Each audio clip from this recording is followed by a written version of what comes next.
تو ذکر چل رہا تھا ان دلائل کا جن سے یہ بات معلوم ہوتی ہے کہ وہی یہ اللہ کے رسول صلی اللہ علیہ وسلم کے اختیار میں نہیں تھی، بلکہ کہیں سے یہ چیز آپ کو پہنچائی جاتی تھی۔ تو اس کے کچھ دلائل مؤلف نے ذکر کیے تھے۔ تو دوسری دلیل کا ذکر چل رہا تھا کہ بہت دفعہ ایسا ہوتا تھا کہ آپ کے سامنے کوئی مسئلہ درپیش ہوتا تھا اور آپ کبھی کبھی اجتہاد کر لیا کرتے تھے، لیکن آپ کا وہ اجتہاد کیا ہے، اس کے خلاف ہو جایا کرتا تھا جو اللہ رب العزت چاہتا تھا۔ تو ایسے موقع سے اللہ تعالیٰ کی جانب سے کیا ہے، اللہ کے رسول صلی اللہ علیہ وسلم کی سرزنش کی جاتی تھی، آپ کو تنبیہ کی جاتی تھی کہ آپ کو ایسا نہیں کرنا چاہیے تھا۔ اس سلسلے میں کچھ حادثات، کچھ واقعات جو پیش آئے اور جن میں اللہ کے رسول نے اپنی جانب سے اجتہاد کیا اور وہ اجتہاد اللہ کی مرضی کے خلاف ہو گیا، تو اللہ تعالیٰ نے آیات عتاب نازل فرمائی آپ کی سرزنش کی ان آیات کے اندر، ان کا ذکر اوپر کیا گیا تھا۔ اس کے بعد وجہ استدلال ان آیات سے کیا ہے، جو تین ہاتھ سے تین واقع جو ذکر کیے گئے ہیں، کہتے ہیں لو کانت هذه التقریات المؤلمہ صادرة عن وجدانہ۔ تقریات، یہ تقریع کی جمع ہے، قرع یقرع، تقریع کے معنی ہوتے ہیں ہاں جی، قرع کے معنی سرزنش کرنا کسی کی، ڈانٹنا کسی کو، اور اسی سے یہ بنا ہے قرع الباب۔ قرع الباب جانتے ہیں؟ دروازہ کھٹکھٹانا، دروازہ کھٹکھٹانا، ہاں جی وہی ہے۔ خبر کرنا۔ تو اگر اوپر جن آیات تین واقعات ذکر کیے گئے ہیں آیات میں، اگر یہ سرزنشیں اور یہ دھمکیاں، اور وہ بھی تکلیف دے دھمکیاں، اگر یہ اللہ کے رسول صلی اللہ علیہ وسلم کے اپنے دل سے صادر ہوئی ہوتی، معبرتاً عن ندمہ حین بدا له خلاف ما فرط من رائه، اور یہ سرزنشیں اللہ کے رسول صلی اللہ علیہ وسلم کی ندامت اور آپ کی شرمندگی کو بیان کرنے والی ہوتی، جس وقت اللہ کے رسول صلی اللہ علیہ وسلم کے سامنے یہ بات ظاہر ہو گئی کہ ان سے عجلت میں جو رائے صادر ہوئی ہے وہ صحیح نہیں ہے، وہ اللہ کی مرضی کے خلاف ہے، تو آپ یہ بتائیں کہ اگر ایسا ہوتا تو اکانا یعلنها نفسہ بہذا التحویل، تو کیا اللہ کے رسول صلی اللہ علیہ وسلم اپنے ہی سلسلے میں یہ جو سرزنشیں اللہ تعالیٰ نے کی ہیں، کیا اور اتنی خوفناک ہے، کیا اللہ کے رسول صلی اللہ علیہ وسلم ان کا اعلان کر سکتے تھے؟ یہ آپ سے لغزش ہوئی، اللہ کی طرف سے ڈانٹ آئی، پھٹکار آئی، تو اللہ کے رسول صلی اللہ علیہ وسلم کیا اس چیزوں کا اعلان کر سکتے تھے؟ تو اگر کسی کی ڈانٹ ہوتی ہے، سرزنش کی جاتی ہے، تو انسان چھپانے کی کوشش کرتا ہے، ظاہر نہیں کرتا ہے۔ اگر آپ کے اپنے دل سے اگر یہ بات ہوتی تو یہ ساری چیزیں اللہ کے رسول صلی اللہ علیہ وسلم ظاہر نہیں کرتے۔ یا ایک لفظ آیا ہوا ہے خلاف ما فرط من رائہ، فرط یفرط کے معنی ہوتے ہیں عجلت کرنا، جلدی کرنا۔ تو جلدی میں اللہ کے رسول صلی اللہ علیہ وسلم نے جس رائے کا اظہار فرمایا اور وہ رائے کیا ہوئی، خلاف ہو گئی، اللہ کے رسول صلی اللہ علیہ وسلم، اللہ رب العزت کی مرضی کے برعکس ظاہر ہوئی، تو کیا اللہ کے رسول صلی اللہ علیہ وسلم اس سرزنش کا اعلان کر سکتے تھے، اس خوفناک چیز کا اپنے سلسلے میں؟ تو ایسا نہیں ہو سکتا تھا۔ بہذا تحویل حولا یحول، تحویل کے معنی ڈرانا، کسی کو دھمکی دینا، یہ معنی ہوتا ہے تحویل کا۔ تو معلوم یہ ہوتا ہے کہ اگر اللہ کے رسول نے اپنی طرف سے یہ بات بنائی ہوتی تو پھر اس طرح کا اعلان نہیں کرتے بلکہ چھپانے کی کوشش کرتے۔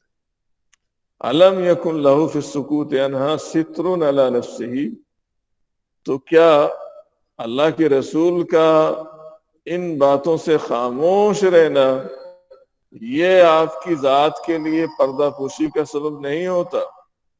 واستبقاء لحرمت آرائہ، اور آپ کی آرا کی، آپ کی رائے کی حرمت کو باقی رکھنے کا یہ سبب نہیں ہوتا؟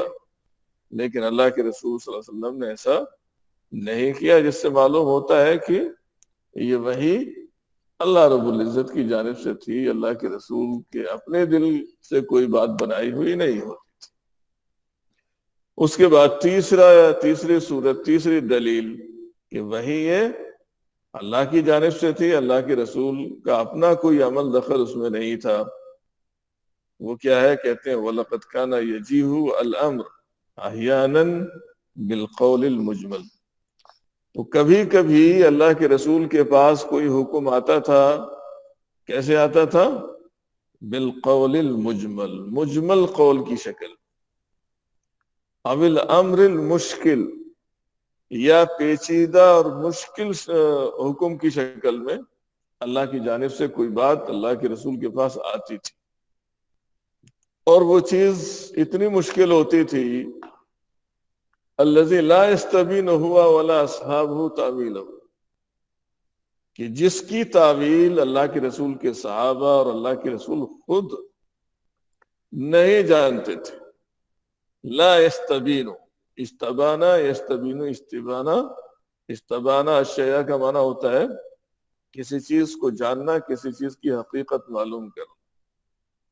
تو کبھی کبھی ایسا ہوتا تھا کہ کوئی مجمل چیز، کوئی مجمل حکم نازل ہوتا تھا، یا کوئی پیچیدہ مشکل حکم اللہ کی طرف سے آتا تھا، جس کا معنی اور مفہوم، جس کی تعویل، جس کی حقیقت نہ تو اللہ کے رسول جانتے تھے اور نہ آپ کے صحابہ جانتے تھے۔ کب ان کو معلوم ہوتی تھی؟ حتی ینزل اللہ علیہم بیانہ، یہاں تک کہ اللہ تعالیٰ ان کے سامنے اس کے بیان نازل کر دے، تو اس کے بعد ان کو اس کا معنی اور مفہوم معلوم ہوا کرتا تھا۔ فَهَلْ هُنَاكَ إِنسَانٌ تُوحِي إِلَيْهِ نَفْسُهُ كَلَامًا لَا يَفْهَمُ هُوَ مَعْنَهُ، تو کیا کوئی ایسا انسان ہو سکتا ہے کہ اس کا نفس، اس کا دل ایسے کلام کی جانب اشارہ کرے یا ایسا کلام بتلائے جس کا معنی وہ خود نہیں جانتا ہے؟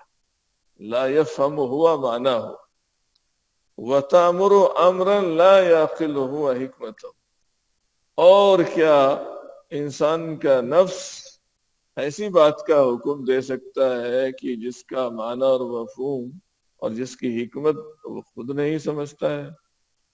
تو ایسا نہیں ہو سکتا ہے۔ تو اس سے بھی یہ بات معلوم ہوئی کہ اللہ کے رسول کے پاس جو بھی وحی آتی تھی وہ اللہ کے رسول کی اپنی جانب سے نہیں ہوتی تھی، بلکہ کسی اور کی جانب سے ہوتی تھی، اور وہ اللہ رب العزت کی ذات ہے۔ الیس ذلک من الادلہ الواضحہ، تو کیا یہ بات ان واضح دلائل میں سے نہیں ہے کہ اللہ کے رسول صلی اللہ علیہ وسلم وحی کو نقل کرنے والے تھے، لا قائل، اپنی جانب سے گھڑنے والے، اپنی جانب سے کہنے والے نہیں ہوتے تھے، وَأَنَّهُ مَأْمُورٌ، اور اس سے یہ بات بھی معلوم ہوتی ہے کہ اللہ کے رسول صلی اللہ علیہ وسلم کیا ہے؟ مامور تھے، یعنی کہیں سے آپ کو حکم دیا جاتا تھا، لا آمر، نہ کہ آپ حکم دینے والے تھے۔ اور اس کی تائید میں مؤلف نے ایک اور آیت ذکر کی ہے کہ نزل قولہ تعالی، اللہ تعالیٰ کا یہ قول نازل ہوا، وَإِن تُبْدُوا مَا فِي أَنفُسِكُمْ أَوْ تُخْفُوهُ يُحَاسِبْكُمْ بِهِ اللَّهُ،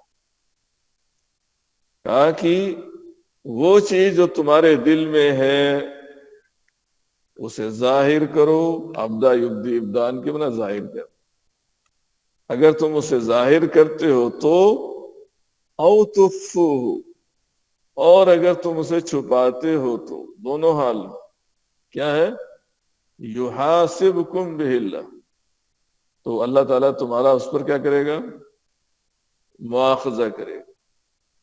تو دل میں جو وسوسے، جو خیالات انسان کے پیدا ہوتے ہیں، وہ اچھے بھی ہوتے ہیں اور برے بھی ہوتے ہیں۔ تو کہا کہ اچھے اور برے خیالات جو بھی تمہارے دل کے اندر پیدا ہوں گے، چاہے تم اسے ظاہر کرو یا ظاہر نہ کرو، دونوں صورت میں اللہ تعالیٰ کے یہاں مواخذہ ہوگا، اس سلسلے میں باس پرس ہوگی۔ فَأَزْعَجَتْ الصَّحَابَةَ إِزْعَاجًا شَدِيدًا، تو اس آیت نے صحابہ کو سخت تشویش میں ڈال دیا، پریشان کر کے رکھ دیا کہ یہ تو بہت مشکل بات ہے۔ تو انسان کے دل میں جو وسوسے اور خیالات پیدا ہوتے ہیں، بہت سے تو انسان کا اختیار ہی اس میں نہیں ہوتا ہے، غیر اختیاری طور سے بہت ساری چیزیں انسان کے ذہن میں اچھی یا بری آتی رہتی ہیں۔ تو کہا کہ صحابہ اس آیت کے نازل ہونے کے بعد سخت پریشان ہوئے۔ داخل قلوبهم منها شيء لم يداخلها من شيء آخر، کہا کہ ان کے دلوں میں اس آیت کے تعلق سے ایسی چیز داخل ہو گئی جو کسی اور چیز کی وجہ سے اب تک ان کے دلوں میں داخل نہیں ہوئی تھی، یعنی بہت ہی زیادہ خوفناک چیز ان کے دلوں میں داخل ہو گئی کہ جو چیز ہمارے بس کی نہیں ہے، جو چیز ہمارے اختیار میں نہیں ہے، اللہ تعالیٰ نے ہمیں اس کا مکلف بنا دیا، تو ہم کیا کریں گے اب؟ کیوں ان کے لیے یہ چیز دشوار ہوئی؟ لِأَنَّهُمْ فَهِمُوا مِنْهَا أَنَّهُمْ سَيُحَاسَبُونَ، تو آیت سے انہوں نے یہ سمجھ لیا، یہ سمجھا کہ أَنَّهُمْ سَيُحَاسَبُونَ عَلَى كُلِّ شَيْءٍ، تو اب تو ہر چیز پر ان کا حساب لیا جائے گا، ان کا مواخذہ ہوگا۔ حتی حرکات القلوب، تو اب تک جو اپنے اعضاء و جوارے سے کر رہے تھے کام، اس پر مواخذہ ہو رہا تھا، یا زبان سے جو کچھ کہہ رہے تھے، اظہار کر رہے تھے، اس پر مواخذہ ہو رہا تھا، یہ تو ٹھیک ہے۔ لیکن انہوں نے سمجھا کہ اب دل کی جو حرکات ہیں، اس کی سکنات ہیں، اور دل میں جو وسوسے اور جو خیالات پیدا ہوتے ہیں، ان پر بھی ان کا مواخذہ کیا جائے، تو کوئی چیز تو مواخذے سے بچی نہیں، اس لیے ان کو پریشانی اور تشویش لاحق ہوئی کہ دل کے جو وسوسے ہیں، خطرات، دل کے خیالات، جو دل میں خیالات پیدا ہوتے ہیں، ان کا بھی محاسبہ کیا جائے گا۔ فقالو، تو صحابہ نے کہا، یا رسول اللہ انزلت علینا هذه الآیت ولا نطیع، کہ یہ آیت وَإِن تُبْدُوا مَا فِي أَنفُسِكُمْ أَوْ تُخْفُوهُ يُحَاسِبْكُم بِهِ اللَّهُ، یہ آیت نازل تو ہوئی ہے لیکن ہم اس پر عمل کرنے کی طاقت نہیں رکھتے، وَلَا نُطِيقُهُ۔ فقال لهم النبی صلی اللہ علیہ وسلم، تو اللہ کے رسول نے صحابہ سے کہا، اتريدون ان تقولوا كما قال اهل الكتابين من قبلكم، کہ کیا تم لوگ ویسے ہی کہنا چاہتے ہو جیسا کہ تم سے پہلے جو اہل کتاب ہیں، یہود اور نصارہ، انہوں نے اپنے نبی سے کہا کہ سمعنا، جو کچھ اللہ کا حکم آیا ہے وہ ہم نے سن تو لیا ہے، وعصینا، لیکن ہم اس پر عمل نہیں کریں گے۔ تو انہوں نے کہا کہ ہم نے سن تو لیا، اللہ کی طرف سے یہ حکم آیا ہے، لیکن عمل نہیں کریں گے، کیا تم بھی ایسے ہی انہی کے نقش قدم پر چلنا چاہتے ہو؟ بل قولوا سمعنا واطعنا، بلکہ اللہ کے رسول نے صحابہ سے کہا کہ تم لوگ کیا کہو، سمعنا واطعنا، سمعنا کہو اور عصینا کے بجائے اطعنا کہو، کہ اللہ تعالیٰ ہم نے تیرا حکم سنا اور ہم عمل کرنے کی کوشش کریں گے، اطاعت کرنے کی کوشش کریں گے اس سلسلے میں۔ اور کہا غفرانک ربنا و الیک المصیر، اور ہم تیری مغفرت طلب کرتے، ہمیں تو معاف فرما دے، وَإِلَيْكَ الْمَصِيرُ، اور تیرے ہی پاس لوٹ کر جانا ہے۔ فَجَعَلُوا يَتَضَرَّعُونَ بِهَذِهِ الدَّعْوَاتِ حَتَّى أَنزَلَ اللَّهُ بَيَانًا، تو صحابہ بار بار اس کو دہراتے رہے، سمعنا وَأَطَعْنَا غُفْرَانَكَ رَبَّنَا وَإِلَيْكَ الْمَصِيرُ، بار بار صحابہ یہ دعا، یہ اس دعا کے ذریعے سے اللہ تعالیٰ کے سامنے اپنی عاجزی انکساری کا اظہار کرتے رہے، گڑ گڑاتے رہے، روتے رہے۔ فَجَعَلُوا يَتَضَرَّعُونَ، تضرع کے معنی گڑ گڑانا، رونا، گڑ گڑانا، اپنی بے بسی، لاچاری، مجبوری کا اظہار کرنا کسی کے سامنے۔ تو صحابہ یہ جو اللہ کے رسول نے دعا بتلائی ہے کہ قولوا سمعنا وأطعنا غفرانک ربنا وإلیک المصیر، کہا کہ اس کے ذریعے سے دعا کرتے، تو یہ دعا وہ دہراتے رہے یہاں تک کہ اللہ تعالیٰ نے آیات، اس آیت کا جو مشکل تھی ان کے لیے، اس کا بیان نازل کر دیا۔ یہ اس آیت کا مطلب کیا ہے؟ کہا لا یکلف اللہ نفسا الا وسعہا، کہ اللہ تعالیٰ کسی بھی نفس کو اس کی طاقت سے زیادہ مکلف نہیں کرتا ہے، بوجھ نہیں ڈالتا ہے، تو جتنا تمہارے بس میں ہے، تمہارے اختیار میں، اتنا کرنا ہے، اس سے زیادہ نہیں۔ اور اللہ کے رسول نے اس کی وضاحت بھی فرما دی کہ جب تک تمہاری زبان بولے گی نہیں، اس وقت تک گویا کہ تمہارا مواخذہ نہیں ہوگا۔ دل میں جو خیالات پیدا ہوتے ہیں، جب تک تمہارا پختہ عزم و ارادہ نہ ہو ان کے کرنے کا، یا زبان سے جب تک تم گفتگو نہیں کرو گے، تب تک مواخذہ نہیں ہوگا۔ کہا لہا ما کسبت وعلیہا ما اکتسبت، اور انسان کا نفس جو کرے گا اپنے فائدے کے لیے تو اس کا فائدہ اسی کو ہوگا، اور جو مضر اور نقصان دہ چیز ہے اگر ایسے کام کرتا ہے تو اس کا وبال اور اس کی سزا اسی کو بھگتنی ہوگی۔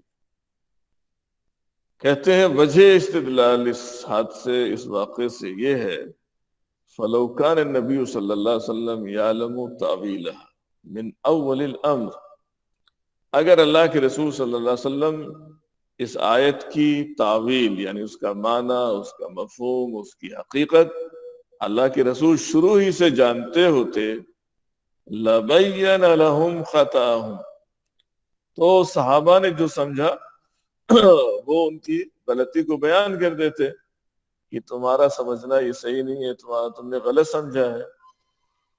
وَلَا أَزَالَ اشْتِبَاهُ مِنْ فَوْرِهِ، اور فوراً ہی ان کا جو شبہ تھا اس کو ختم کر دیتے اللہ کے رسول، اگر اللہ کے رسول کو اس آیت کا صحیح مفہوم معلوم ہوتا۔ کیوں؟ لِأَنَّهُ لَمْ يَكُنْ لِيَكْتُمَ عَنْهُمْ هَذَا الْعِلْمَ، اللہ کے رسول کے لیے یہ بات جائز نہیں تھی کہ وہ ان سے یہ علم چھپائے، وَهُمْ فِي أَشَدِّ الْحَاجَةِ إِلَيْهِ، جبکہ صحابہ کو اس علم کی سخت حاجت و ضرورت تھی، تو اس وقت اللہ کے رسول کوئی بات چھپائے صحابہ سے، یہ بات اللہ کے رسول کے لیے جائز اور درست نہیں تھی۔ تو اس حادثے، اس واقعے سے بھی معلوم ہوا کہ یہ وحی اللہ کے رسول کی اپنی جانب سے نہیں تھی، بلکہ اللہ رب العزت کی جانب سے تھی۔ الخلاصہ تو اب تک جو کچھ پڑھا ہے اس کا خلاصہ یہ ہے، کیا ہے؟ وَخُلَاصَةُ مَا يُمْكِنْ أَن نَذْكُرَهُ فِي ظَاهِرَةِ الْوَحْيِ مَا يَأْتِي، تو وحی کی جو صورتحال ہے اس کے سلسلے میں جو آخری بات ہے جس کا ذکر کرنا ممکن ہے یہاں، وہ یہ ہے، پہلی بات تو یہ سمجھنا چاہیے انہا حالت غیر اختیاریت، وحی کی جو حالت ہے کہتے ہیں غیر و اختیاریت، یہ اختیاری نہیں، یعنی کسی انسان کے اپنے اختیار میں یہ چیز نہیں ہے، یہ اپنی مرضی سے جب چاہے وہی نازل کر لے یا وہی نازل ہو جائے، یہ نہیں سمجھنا چاہیے، یہ غیر اختیاری چیز۔ دوسری بات یہ سمجھنا چاہیے کہ وہی عارض غیر عادی، کہ یہ عارضی چیز ہے، وہی عارضی چیز ہے، غیر عادی، غیر عادی، غیر معمولی ہے۔ تو اللہ کے رسول صلی اللہ علیہ وسلم پر کبھی کبھی یہ صورتحال طاری ہوا کرتی تھی، یہ نہیں کہ ہمیشہ اللہ کے رسول صلی اللہ علیہ وسلم پر یہ صورتحال طاری ہو جایا کرتی تھی، یہ عارضی چیز ہے، عام چیز نہیں ہے وہی۔ اور کہا وہی قوت خارجیت، وہی کی جو صورتحال ہے یہ کیا ہے؟ ایک خارجی قوت ہے۔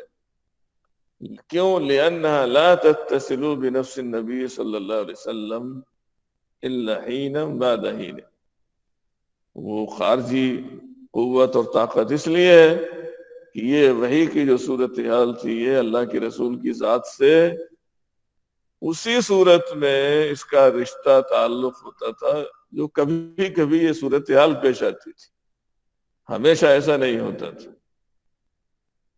چوتھی چیز کہتے ہیں یہ سمجھنا چاہیے کہ وہی قوت عالمۃ، وہی کیا ہے؟ یہ جاننے والی قوت کا نام ہے۔ کیوں؟ لأنها توحی الیہ علما، اس لیے کہ یہ وحی کی جو صورتحال تھی یہ اللہ کے رسول صلی اللہ علیہ وسلم کی جانب کیا ہے؟ علم کی وحی کرتی تھی، علم اس کے ذریعے سے آتا تھا اللہ کے رسول صلی اللہ علیہ وسلم کے پاس، تو یہ علم پہنچانے والی اور جاننے والی قوت کا نام ہے۔ پانچویں چیز کہتے ہیں وَهِيَ قُوَّةٌ أَعْلَى مِنْ قُوَّةِ النَّبِيِّ صلی اللہ علیہ وسلم، وحی کی جو قوت ہے یہ اللہ کے رسول کی قوت و طاقت سے زیادہ طاقتور تھی، اور اعلیٰ تھی۔ یہ وحی یہ اللہ کے رسول صلی اللہ علیہ وسلم کی قوت سے زیادہ طاقتور تھی۔ کیوں؟ لأنها تحدث في نفسه وفي بدنه تلك الآثار العظیم، اس لیے کہ وحی کی یہ صورتحال اللہ کے رسول صلی اللہ علیہ وسلم کے دل میں اور آپ کے جسم میں وہ بڑے آثار پیدا کر دیتی تھی جن کا اس سے پہلے کچھ حدیثوں میں ذکر گزر چکا ہے کہ وحی کے نازل ہونے کے وقت اللہ کے رسول صلی اللہ علیہ وسلم پر کیا کیفیت طاری ہوتی تھی، کس طرح کے آثار نمایاں ہوتے تھے آپ کے چہرے پر، آپ کے جسم پر۔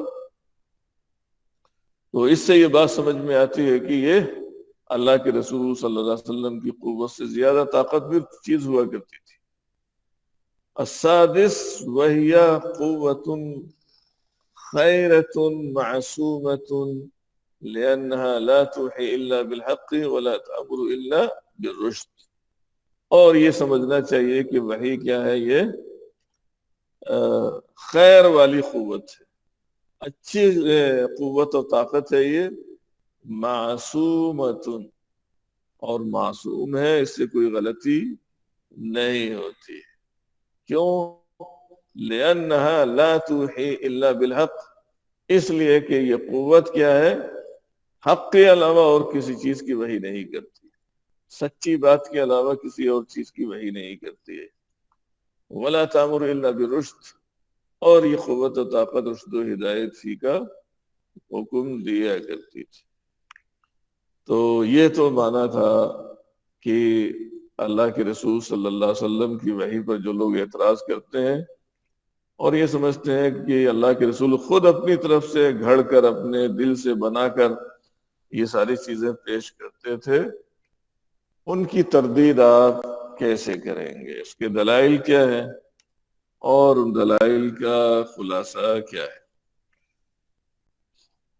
ہاں جی، اس کے بعد اگلا جو باب ہے یا فصل یا چیپٹر ہے اگلا، وہ ہے فی تنجیم القرآن، فی تنجیم القرآن. تو تنجیم، تنجیم یہ مصدر ہے، نجم ینجم تنجیما، باب تفعیل سے نجم ینجم تنجیم. ہاں جی، تنجیم کسے کہتے ہیں؟ جستا جستا دھیرے دھیرے الگ الگ. ہاں جی. تو نجمہ عربی زبان کے اندر نجمہ الشیء کہا جاتا ہے، یا نجمہ الدین کہا جاتا ہے، کہ قسط وار کسی کا قرض آپ کے اوپر ہے تو آپ قسط وار اس قرض کو ادا کر رہے ہیں.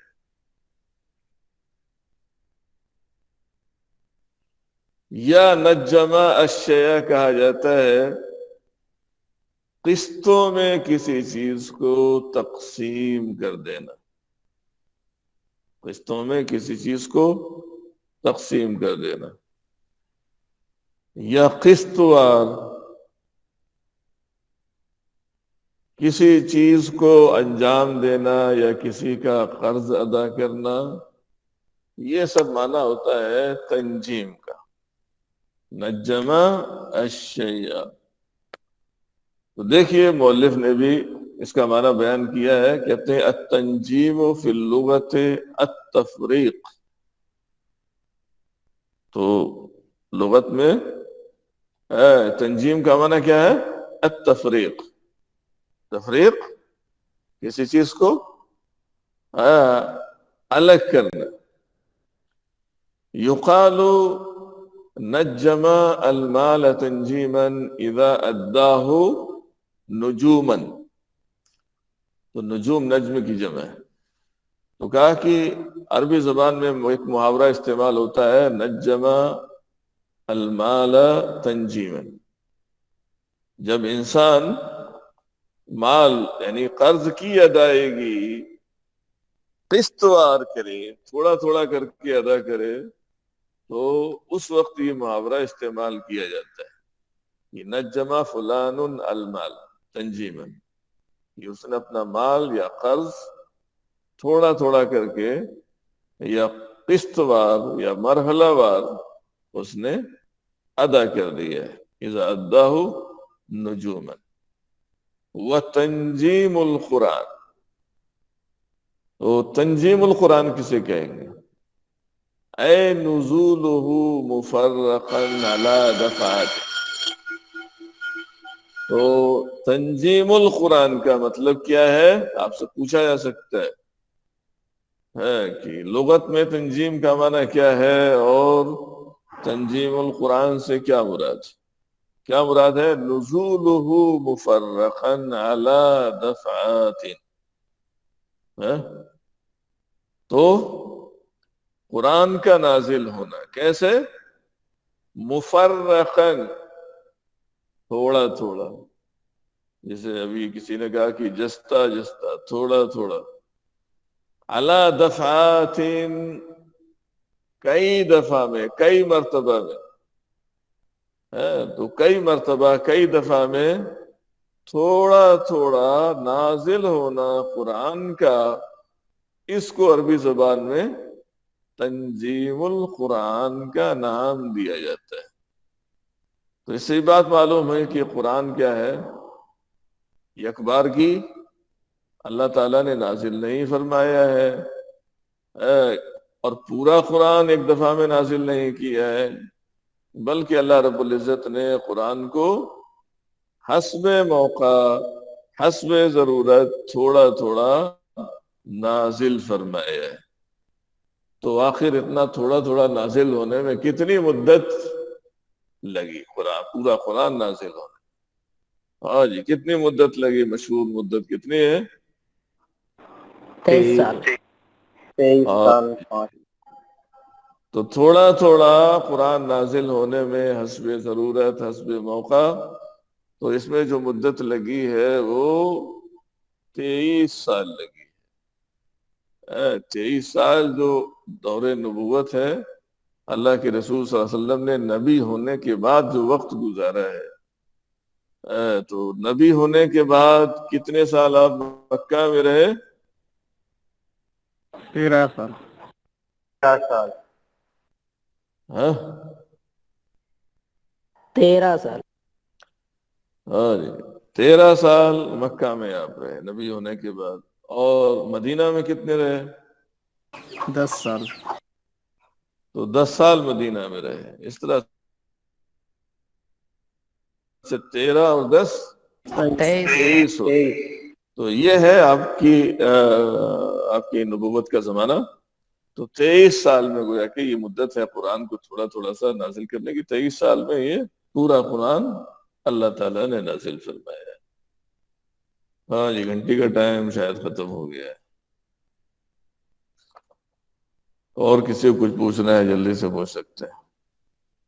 شیخ یہ والا علم یکن له فی السکوت عنہا ستر علی نفسی و استبغاء لحرمتی آ رہی ہے والا شیخ۔ ہاں، تو اگر آپ خاموشی اختیار کرتے تو اس میں آپ کی پردہ پوشی ہوتی کہ نہیں ہوتی؟ کہ اللہ تعالیٰ کی طرف سے آپ کو ڈانٹ آ رہی ہے، پھٹکار آ رہی ہے، آیات عتاب نازل ہو رہی ہیں، تو انسان اس چیز کو اچھا سمجھتا ہے اپنے لیے کہ کوئی اس کو ڈانٹ رہا ہے، کوئی سرزنش کر رہا ہے، تو اگر آپ چھپاتے تو یہ آپ کے حق میں بہتر ہوتا۔ پردہ پوشی تھی اللہ کے رسول صلی اللہ علیہ وسلم کی، اور یہ کہ آپ نے جو کہہ دیا وہ صحیح تھا۔ وہ استبقاء لحرمت آرائی، تو جو آپ کی آرا تھی ان کی حرمت بھی باقی رہتی اور آپ کی پردہ پوشی بھی ہو جاتی، اگر اللہ کے رسول صلی اللہ علیہ وسلم کیا ہے، یہ ساری سرزنشیں جو اللہ تعالیٰ نے قرآن میں نازل فرمائی ان کے سلسلے میں خاموشی اختیار کرتے، ان کو ظاہر نہیں کرتے، ان کو چھپا لیتے، تو اس میں زیادہ عافیت تھی اللہ کے رسول کو۔ لیکن آپ چھپا کیسے سکتے تھے؟ یہ تو اللہ کی طرف سے نازل ہوا ہے، آپ کی اپنی طرف سے کوئی بات ہوتی تو آپ چھپاتے اس کو۔ تو یہ مسئلہ تھا۔ ہاں جی، اور کوئی؟